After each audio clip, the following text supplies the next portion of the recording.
少夫人真的没时间见我们殿下吗？殿下很想和您见面呢。好吧，怎么见面？你们家殿下现在在哪？啊，在岐善楼等少夫人。又去岐善楼了？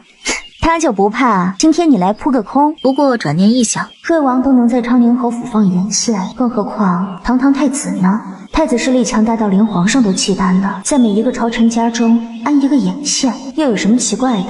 九皇子是太子的人，又运用太子的情报系统，又有什么奇怪？破案了。行，我们去岐善楼。小公公你怎么来的？如果没有马车，我这就让人回去安排马车。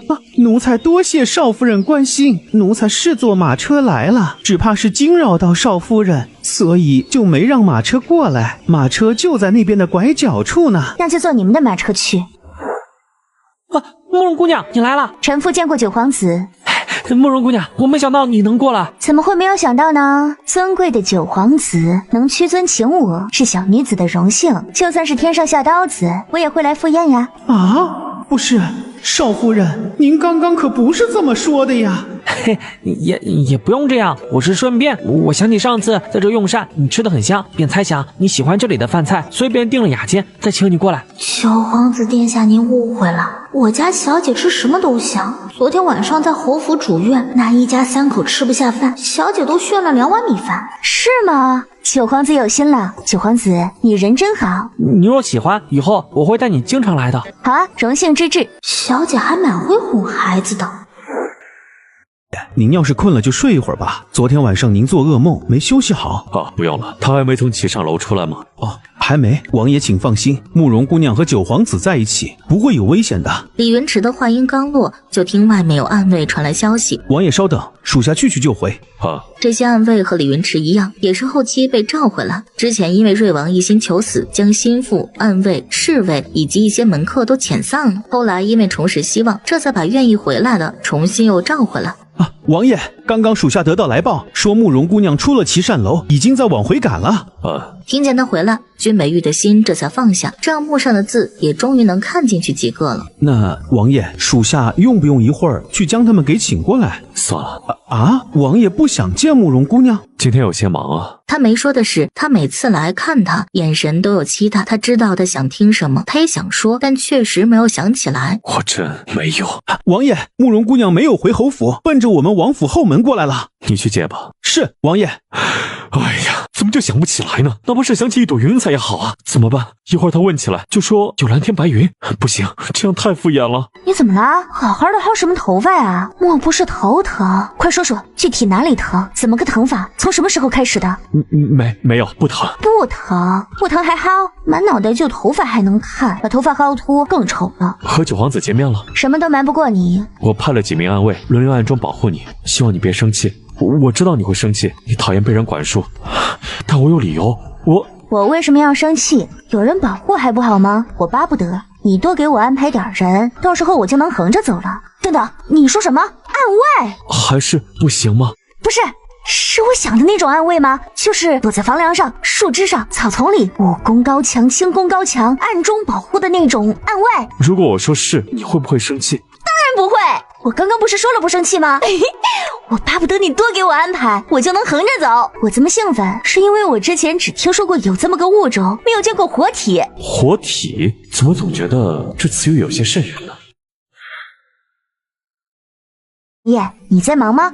不忙。我们出去看他们两人切磋，顺便找找暗卫。暗卫？找暗卫干什么？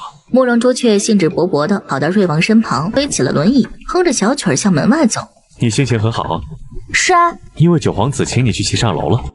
既然喜欢岐上楼，为什么不让我挖厨子？难道喜欢酒楼就要挖厨子？那我还喜欢金銮殿呢。你要不要帮我造反呢？这么大逆不道的话，也只有你敢说吧。我今天心情好，不是因为吃饭，我也不是吃货，至于吃顿好的就开心吗？是因为九皇子找人帮我教训了慕容别院的刁奴们。更重要的是，在九皇子之前，就有人做好事不留名，帮我先教训了一顿，所以我才这么开心。君美玉心情更复杂，一方面被夸奖了，心情雀跃；另一方面又担心他把功劳安在别人身上。要命的是，他还不敢表现出对他太好，因为他清楚的知道朱雀不喜欢他，也不肯和他有任何的情情感瓜葛。朱雀最想要的关系是合作关系，一手交钱一手交货，互不亏欠。如果他表现出太多对他的喜爱和关心，估计他不会愿意嫁给他了。算了，安在别人身上就安吧。一想到他能嫁给他，他也就不太在意了。哪儿来的蒲公英？不知从哪儿飘来的。你知道什么叫花语吗？不知。花语便是人们针对花的特点做一些解读，来赋予一些意义。比如说玫瑰，就是蔷薇，代表爱情；牡丹是富贵圆满。王爷可知蒲公英的花语是什么？蒲公英停留不下的爱。你就不怕我刻意隐瞒你想要的信息啊？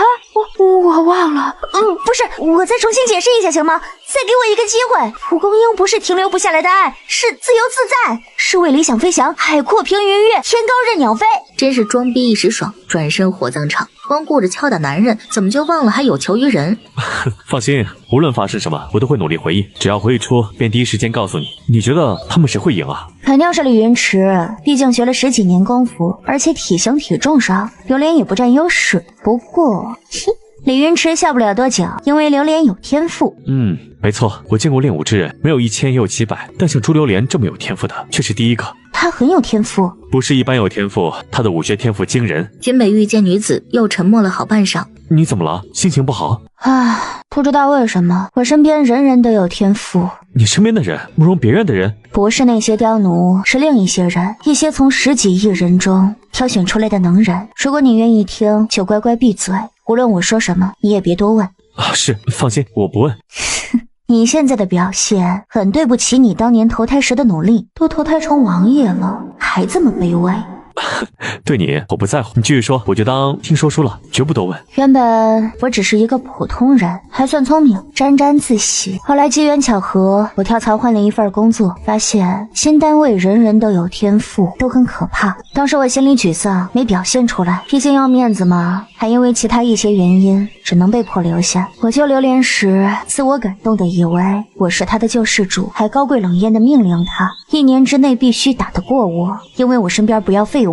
我说那些话是为了给他压力，让他自强，让他这辈子再不被人欺负。毕竟我不能保护他一辈子，谁知道他也有天赋。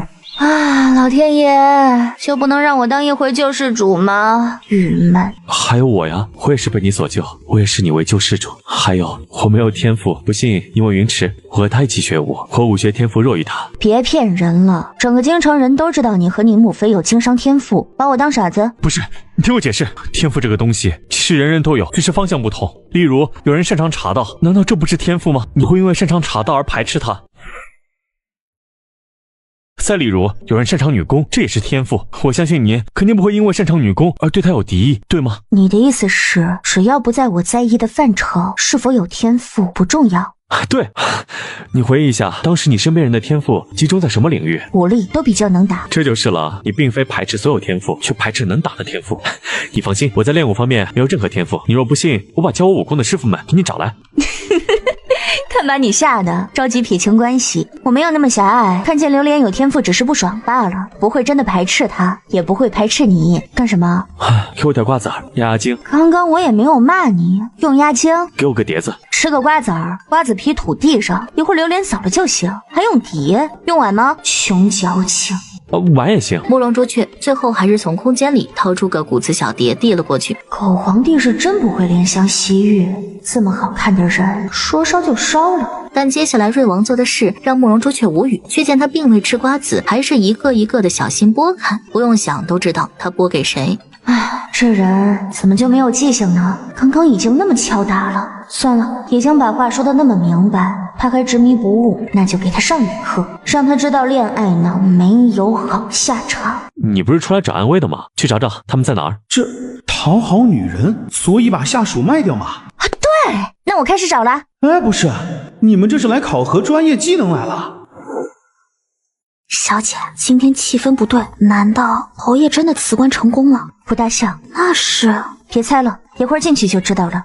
小的见过少夫人，侯爷和世子在书房里等您呢。书房内气氛更是压抑。儿媳见过侯爷，见过世子。坐吧。是侯爷。整件事前因后果你都知晓，老夫便开门见山了。今日皇上专门召老夫入宫，说唐念约一口咬定我们7男8女，还找了许多证人。即便是老夫现在辞官，紫嫣怕是也要受罚了。什么？表姐那么绝情，就算不看在亲戚的份上，就不看世子当年怎么卑微的追求她，这么坑表弟。你侯爷，那皇上可提出什么解决办法？别了，说是让紫嫣戴罪立功，我们父子俩带兵出战，剿灭西部罗刹族。罗刹族要正式开打了吗？你听说过罗刹族？罗刹族不服朝廷管束，想自立为王，被拒绝之后，开始频频骚扰西部重镇。我也是偶然在茶馆听说书先生说的。连民间都传开了，看来这一役是迫在眉睫了。今日老夫叫你来，就是想告诉你，老夫同意接了这个任务。皇上承诺，只要紫嫣戴罪立功，唐聂约之事便不予计较。而且皇上还对老夫做了一些承诺，只是不方便说出来。儿媳知道了，请问侯爷把我叫来，就是告诉我您和世子要带兵出征。对，虽然我们有半年之约，但老夫还是希望在我们不在京城时，你能多加照顾侯府。这是一定，侯爷放心吧。别看小姐回答的痛快，如果不出所料，转头就得离开京城去西部。只是小姐要以什么借口离开京城？如果在前线碰见侯爷和世子，该如何解释？真是可恶。哦，对了，过几天儿媳有可能要出一趟远门，得提前和您说一声。出远门？去哪儿啊？榴莲唯一的弟弟要成亲，我随份子去。扯谎这不张口就来。奴婢父母双亡，只有这么一个弟弟，小姐愿意屈尊来做舍弟的证婚人。奴婢这辈子当牛做马，也要报答小姐的恩情。反应的这么快吗？这家伙除了武学有天赋，难道表演方面也有天赋？你磕的这么使劲儿干什么？毁容怎么办？奴婢太感动了，奴婢何德何能，舍弟何德何能。侯爷，您也看见了，儿媳是私生女，没有亲近的兄弟姐妹。榴莲就是我的姐妹，她弟弟也是我的亲弟弟，所以我肯定是要参加她的婚礼的。好，行，到时候你们需要人手，和夫人说一声，带着就行了。如果紫嫣不上战场，可以亲自护送主仆2人，也许2人的关系也有回旋余地呀。小姐，奴婢刚刚演的像吗？金鸡百花奥斯卡，你选一个。奴婢不解，金鸡百花奥斯卡是什么意思啊？3个表演奖项，给你一个最佳女配角奖，选吧。今天晚上就给你雕奖杯。小姐是在夸奴婢吗？奖都给你颁了，还不是夸呀？奴婢多谢小姐，奴婢不要什么奖杯，只要小姐夸奖奴婢，奴婢就高兴了。唉，命运真是有趣。之前着急要经验时，得蹲在乱坟岗捡尸体，现在不着急要经验，竟然出门走走就能碰见瘟疫，在家等着就有仗打。恭喜小姐，犹如天助。不过小姐之前着急要经验，是因为还依附瑞王，现在您有瑞王当靠山，就不用去前线涉险了吧？回头我们再找几个南里巷那种瘟疫治一治不就行了？你以为南里巷的经验很好拿？我们是碰见九皇子那傻小子了，换个人就得把我们抓起来逼问药物来源，还不如去前线兵荒马乱的才好蹭经验。别以为我依附瑞王我就安全了，如果瑞王变心了呢？就算瑞王不变心，也许瑞王明天死了呢。瑞王如果安全，能被烧成那样，榴莲你永远记住，靠人不如靠己。小姐教训的是，刚刚奴婢又犯糊涂了，弟弟失踪，父母双亡，被亲人卖了，险些丢了性命，竟然还想依靠人。小姐说的没错，不要依赖任何人，永远要靠自己。上回南里巷蹭的经验还剩了不少，我兑换一点抗生素，缝合用的线，直接换可吸收的缝线。虽然浪费一点经验，但不用拆，省事儿还不会露馅。器材也得多换几套，医用棉可以换一点，纱布纱布就算了吧。等回头我一走，上元拆包扎，眼看着纱布消失，解释起来多麻烦。小姐不是刚说不用空间里的纱布，怎么又掏出来了？我教你包扎和缝合吧，一旦忙起来，你也得干活。什么啊？不愿意学？愿意，奴婢愿意学，只要小姐教的，奴婢都要学。学就学，哭什么哭啊？沈公鸡但凡有你1半的上进心，侯爷也不会这么郁闷了。你黑眼圈怎么这么重？脸色也憔悴，没睡好吗？没什么，我的脸都已经被烧成了这副模样，他还能看出黑眼圈？怎么看呢？几日不见，她又漂亮了。听昌宁侯的意思，皇上给了他5天的准备时间。之前孙元帅已经调兵遣将结束，侯爷只要交接一下，再稍微调整下便可。他们行军的速度快吗？我们什么时候出发？你去左手边第2列，然后拉开第3道抽屉。慕容朱雀跑去拉开了，里面有几卷地图。都拿来。好，什么破地图啊，都不如现代小学生用的地图精美。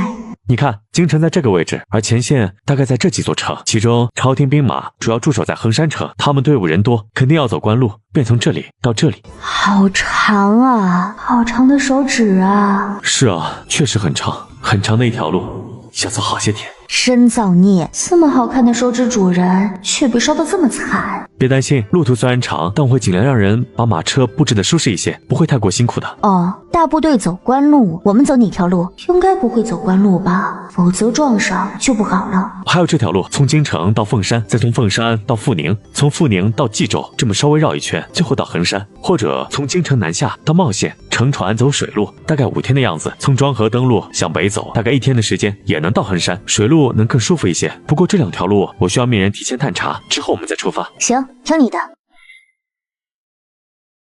真轻松啊！瑞王真是解决太多麻烦了，否则还得拉着朱榴莲一路探路过去。这样就好了，直接被安排的明明白白。赶路的时候，你要不要和我一辆马车啊？哦，不行，路上我会很忙，得教榴莲一些医术，培养她注射以及训练她缝合。你别看我给你缝合时很轻松，实际上当年我集中练了3个月，毕竟医术缝合需要用持针钳，他得练一阵子。原来如此，辛苦了。可怜兮兮的，白瞎这尊贵的身份了。晚上休息时会见面吗？当然见了，就那么几辆马车，抬头不见低头见的，你想怎么躲？那就好。狗皇帝，这么个美人胚子，说烧就烧！呸！别给姑奶奶机会，否则也得让狗皇帝感受一下毁容的痛苦。2人又围绕伪装军医聊了好一会儿，不知不觉夜深了。门外传来恭敬的敲门声，是切磋结束的李云池和朱榴莲。进来吧。慕容朱雀见朱榴莲回来，天色不早了，我就不打扰王爷休息，你在这儿睡，否则，晚安。你也早些休息，云池去送送他们。是，王爷。随后李云池便送主仆2人回到千瑞院的院墙。榴莲姑娘，用我帮你翻墙吗？多谢李公子，不用了。随后足尖点地，噌的一下就跳了起来。跳得真高啊，真是讨厌死了！为什么身边的人都这么能打？哎，还好有瑞王，瑞王没有武学天赋，还有个垫底的。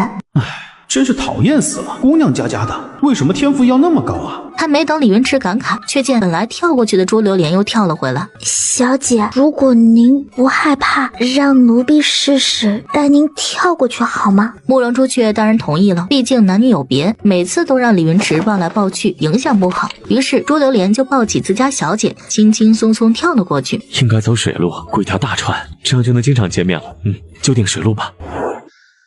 小姐，您说夫人会不会心软啊？多半会。一个人哪儿说黑话就彻底黑话，得多大魄力，得经历多大磨难。虽然沈夫人现在也有失望，但程度上我觉得不至于。小姐的意思是，沈夫人就生气几天，回头又傻白甜？肯定打回原形，只不过应该比之前有所长进。却在这时，沈世子在侍卫们的簇拥下下来了。沈世子也是一身铠甲在身，一反平日里的纨绔形象，俊秀挺拔，玉树临风。小姐，奴婢突然觉得，如果侯爷不逼着沈世子读什么书，继续当武官，搞不好会更好。够呛，我觉得沈公基现在缺的不是学识或者武功，而是缺心眼儿。同样缺心眼儿，文官和武官的代价可就天差地别了。文官缺心眼儿，最多被贬官；武官缺心眼儿，搞不好有性命之忧。所以我认为侯爷的判断是对的，这么缺心眼儿的人就要多读书。